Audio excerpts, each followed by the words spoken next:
20 September 2025 রবিবার আমরা তিনজন, আমি, সম্রাট ও প্রীতম গিয়েছিলাম একদিনের ভ্রমণে পশ্চিম বর্ধমানের গড় জঙ্গলে। মেধাস মুনির আশ্রম, সামারোপা কালীবাড়ি ও ইচাই ঘোষের দেউল এর ইতিহাসের উদ্দেশ্যে।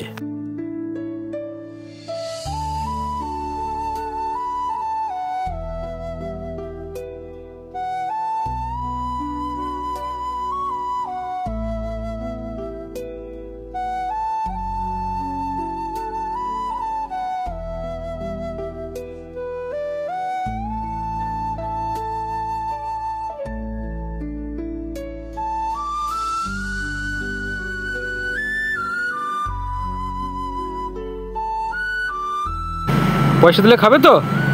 পয়সাটা ফেলে দেবে না তো? সত্যি বলছো? ঠিক তো? ঠিক আছে, তুমি যদি খাও আমি খুব খুশি হব। হ্যাঁ না, পয়সা না, পয়সাটা কিন্তু ফেলে দেবে না। খাবে তো কে? সত্যি? বাহ, যাও। এই দেখো, এক কাজ করো, এই ধারে ধারে যাও, রাস্তা দিয়ে যাবে না, ঠিক আছে? এই ধারে ধারে যাবে, কারণ গাড়ি আসছে প্রচুর, ঠিক আছে? এই ধারে ধারে গিয়ে সামনে দেখো দোকান আছে, মোড়টায় যাও, দেখো দোকান আছে, কিছু কিনে খেয়ে নাও। হ্যাঁ, পয়সা যেন ফেলে দিও না, ঠিক আছে? বন্ধুরা, ওকে পয়সা দিয়েছি, আমার কাছে যেটুকু ছিল সেটুকু দিয়েছি, কারণ আমার কাছে বেশি ছিল না, থাকলে আরও দিতাম। যাই হোক, ওনাকে দিয়েছি, ওই যে বসে আছে, দেখাচ্ছি, এই যে বসে আছে। এগুলো সম্ভবত রুই পোকা, যে রুই পোকা আছে, ওই রুই পোকা নরম মাটি রেখে তুলে তুলে এরা এইভাবে ঘর বানায়। রুই পোকাটাকে দেখা যাচ্ছে, দেখাই আপনাকে, দেখাই, দেখতে পান নাকি? এই রুই পোকাগুলোকে মাটিগুলোকে তুলে তুলে তুলে তুলে একবারে এই টকে এনে জড়ো করছে। দেখুন কি সুন্দর, কতগুলো গর্ত রয়েছে, আবার সাপ ফাপ থাকবে না তো?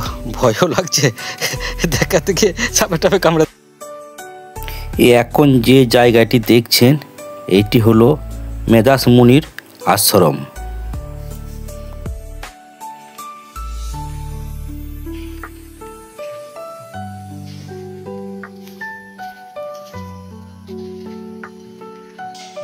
এই দ্বিতীয় যে জায়গাটি দেখছেন, এইটি হলো কাপালিকের পূজিত সামারোপা কালী মন্দির। এই 3 নম্বর যে জায়গাটাই দেখছেন, এটি হলো ইচাই ঘোষের সেই বিখ্যাত ইতিহাস বিজড়িত দেউল। বন্ধুরা, আমি যে জায়গায় দাঁড়িয়ে আছি, এখান থেকে গড় জঙ্গল শুরু। দেখুন কি সুন্দর তার রূপ, দু সাইডে শাল বাগান, আর মাঝখান দিয়ে সরু রাস্তা চলে গেছে। এই রাস্তা দিয়ে গেলেই, কিছুটা গেলেই গড় জঙ্গল আমরা চলে যাব। অবশেষে মায়ের মন্দিরের কাছাকাছি চলে এসেছি। এখান থেকে কিছুটাই হবে, মোটামুটি 4-5 কিলোমিটার এর মধ্যেই হবে। আমি একজনকে জিজ্ঞাসা করলাম, বলে সামনে একটা রাস্তা আছে, ওটা নতুন তৈরি হয়েছে, ওই রাস্তা দিয়ে গেলেই কিছুটা দূরই হবে। আর মায়ের মন্দিরটা পুরোটাই জঙ্গলের মধ্যেই আছে। দেখছেন আমার পেছনে কতটা জঙ্গল, দেখুন পুরোটাই জঙ্গল। আর দেখুন এখানে লেখা আছে, দেখাই আপনাদেরকে, সামারোপা মন্দির, তার মানে এখান থেকে কাছেই। এই সামনে দিয়ে যে রাস্তাটা দেখছেন আসছে, এটা দুর্গাপুর মুচিপাড়া থেকে, দুর্গাপুরের যে NH2 হাইওয়ে আছে, ওখান থেকে মুচিপাড়া যে টপেজ আছে, সেই মুচিপাড়া টপেজ থেকে এটি জয়দেব রোড বললে জিজ্ঞাসা বলে দেবে যে এটা জয়দেব রোড কোনটা। জয়দেব রোডটাকে ধরতে হবে, চুড়াই যে ঢালাইটা, এটা দিয়ে গিয়ে কিছুটা গিয়েই মায়ের মন্দির, অল্প একটু সামনে।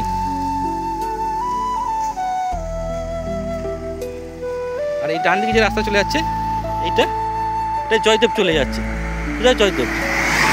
জয়দেব মন্দির। চলুন বন্ধুরা, মায়ের মন্দিরে আস্তে আস্তে যা যাক। এইখানকার ইতিহাসটা কিছুটা লতার মতো জড়িয়ে আছে, একটা একটা করে আপনাদেরকে বুঝিয়ে শোনাতে হবে, নাহলে আপনারা বুঝতে পারবেন না। পুরো কাহিনিটা যদি আমি একবারে বলি, আমরা কিছুই বুঝতে পারবেন না। তাই একটা একটা পাঠ করে আমি আপনাদেরকে শোনাবো। চলুন, আর সমস্ত ভিডিওটাই আমরা দেখাবো। আপনাদেরকে প্রথম শোনাবো এখানকার ইতিহাসটা।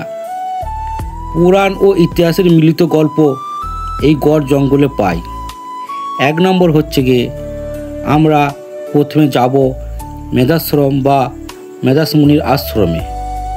এই মেধাশ্রমে রাজা সুরত ও সমাধি বসু সর্বপ্রথম দুর্গাপূজার প্রচলন করেছিলেন। 2 নম্বর, দ্বিতীয় গল্পটি হলো এক কাপালিকের পূজিত শ্যামা রূপা কালীর দর্শন ও নরবলি প্রথা বন্ধ। 3 নম্বর এবং তৃতীয় গল্পটি হলো ইচাই ঘোষের সাথে লাউ সেনের যুদ্ধ। এখন আপনাদেরকে প্রথম পাঠ হিসেবে শোনাবো মেধাশ্রম বা মেধাস মুনির আশ্রম, রাজা সুরজ ও সমাধি বসুর প্রথম দুর্গাপূজার প্রচলন এর কাহিনী। মেধাস মুনি বা মেধাস আশ্রমের গল্প ও রাজা সুরত যেখানে প্রথম দুর্গাপুজো হয়েছিল তার সমস্ত কাহিনী ঘুরে ঘুরে দেখাবো। কোন জায়গায় কখন এই দুর্গাপুজোটি হয়েছিল সেটাও আপনাদেরকে দেখাবো। চলুন। অবশেষে বন্ধুরা আমরা চলে এসেছি। দেখুন মেধাশ্রম শ্রী শ্রী গড় চণ্ডী, দেখুন লেখা আছে। এই যে ডান দিকে দেখাচ্ছে, ডান দিকে তীরচিহ্ন দেখাচ্ছে, তার মানে এই রাস্তাটা দিয়ে যেতে হবে। এই যে দেখাই আপনাদেরকে, এই যে গেটটা আছে, এই রাস্তাটা, এটা মেধাশ্রম আশ্রমের দিকে যেতে হবে। আর বাঁ দিকে একটা দেখাচ্ছে গড় জঙ্গলের খাবার রাস্তা, মানে কোনো হোটেল টোটেল আছে এই সাইডে বা রেস্টুরেন্ট আছে, এই সোজা রাস্তাটা দেখাচ্ছে। তাহলে বন্ধুরা চলুন, চলে এসেছি, সামনেই আছে, ভেতরে গিয়ে আগে যাই ভেতরে। অবশেষে বন্ধুরা আমরা মায়ের মন্দিরের কাছে চলে এসেছি। ওই যে সামনে মায়ের মন্দির দেখা যাচ্ছে। একটু আগে মনে হচ্ছে বৃষ্টি হয়েছে, এই যে কাদা জল রয়েছে, ঠিক আছে, অসুবিধা নেই। কিন্তু এই জায়গাটা সব থেকে দেখছি মুরাম, কাদা নেই, পায়ে লাগার মতো কিছু অসুবিধা নেই, টোটালিটাই মুরাম। চলুন মায়ের মন্দিরটা দেখাই, বা বাকি যেসব আছে ঘুরে ঘুরে আপনাদের দেখাই, বা নিচেও দেখি। এই মেধাশ্রমকেই শ্রী শ্রী সপ্তশতী চণ্ডী রচয়িতা স্থল বলে মনে করা হয়। এই মেধাস মুনির আরাধ্য দেবী ছিলেন মহাকালী, মহালক্ষ্মী ও মহাসরস্বতী। এই 3 দেবী মহাচণ্ডীর অবতার।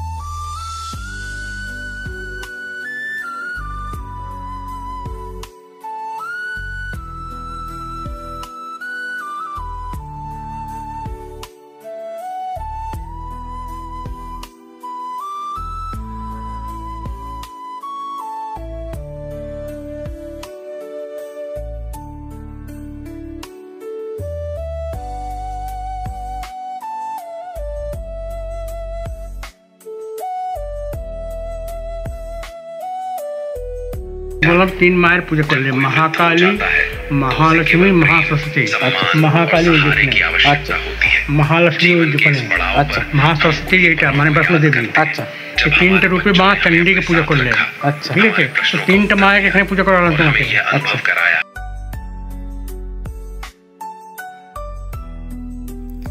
এখন যে মন্দিরটি দেখছেন এই মন্দিরটি হলো মা সরস্বতী দেবীর। মেধাস মুনির আদেশে রাজা সুরত সর্বপ্রথম এই জায়গাতেই মা দুর্গার পূজা প্রচলন করেছিলেন। মা সরস্বতী দেবী এখানে চণ্ডী রূপে পূজিত হন।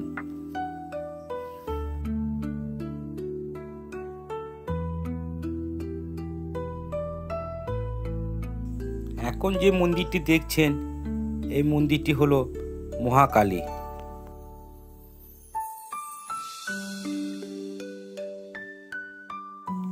এই মহাকালী দশভুজা রূপে পূজিত হন।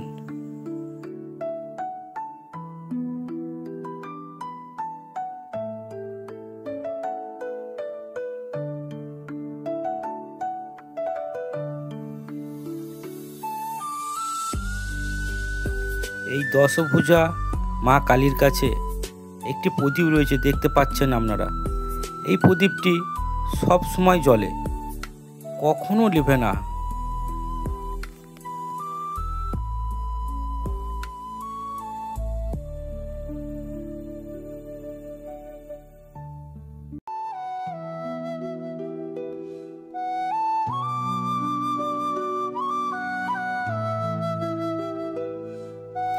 এই সামনের মন্দিরটি যেটি দেখছেন, এটি হলো মহালক্ষ্মী মন্দির। এই মন্দিরের সামনে আপনাদেরকে গিয়ে দেখাতে পারলাম না, কারণ এই সামনের রাস্তাটি তৈরি হচ্ছিল, তাই ওখানে আমি যেতে পারলাম না।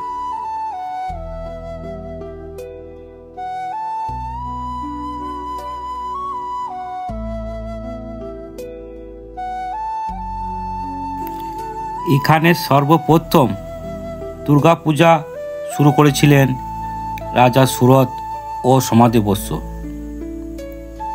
রাজা সুরত ছিলেন বোলপুরের সুখপুরের রাজা। রাজ্য হারা হয়ে তিনি এই মেধাসমণির আশ্রমে আসেন ও সমাধিবস্য এই সময় এসেছিলেন। রাজা রাজ্য ফিরে পাওয়ার জন্য মেধাসমণির আদেশে রাজা সুরত ও সমাধিবস্য বসন্তকালে দেবী দুর্গা পূজা করেছিলেন। সেই থেকে আমরা এই পূজাটিকে বাসন্তী পূজা বলি।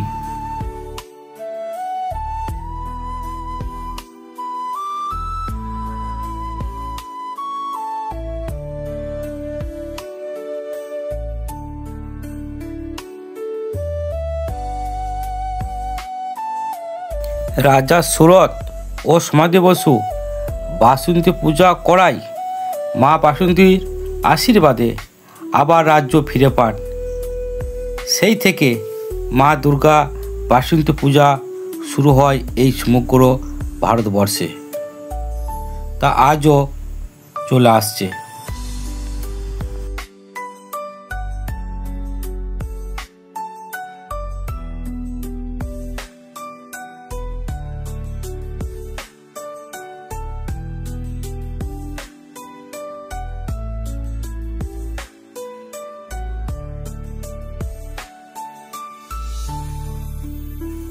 আপনারা যদি কখনো এই মেধাসমণির আশ্রমে আসেন, এলে দেখতে পাবেন একটি জ্বলন্ত অগ্নিকুণ্ড।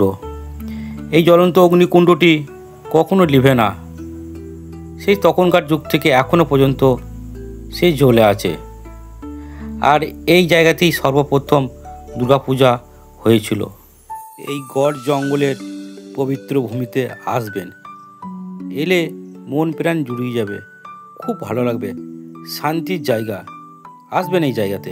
এটা যে মায়ের ভৈরব আছে, সে মায়ের ভৈরবের নতুন মন্দির নির্মাণ হচ্ছে।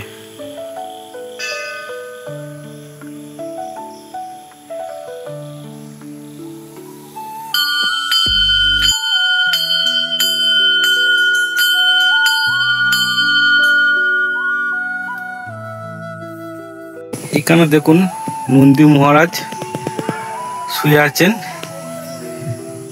ওনার একটা সুন্দর মূর্তি এখানে তৈরি করা হচ্ছে। এই যে বাঁশ টাসগুলো দিয়েছে, মন্দিরটা এখনো কমপ্লিট হয়নি।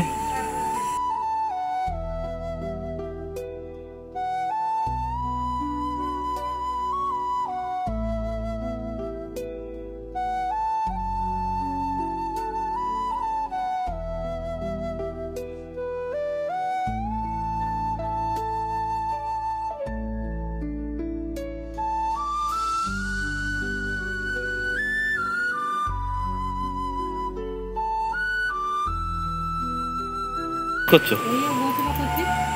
ও এখানে? না না যাইনি তো। তোমরা কতজন কাজ করো এখানে? 10-12 জন। ছুটি কখন হবে? 5টা-6টার সময়। আর সকালে আসো কটার সময়? কি খাবার এখানে দেয় না খাবার নিয়ে আসো? আশ্রম থেকে খাওয়া দাওয়া হয়। ঠিক আছে, আশ্রমে তো কোনো অসুবিধা এমনি নেই, চারদিকে ঘেরা ফেরা। তোমার দেখতে তো ভালোই কাজ করছো। ও হ্যাঁ, সে তো জায়গা নিরামিষ তো হবেই। ঠিক না?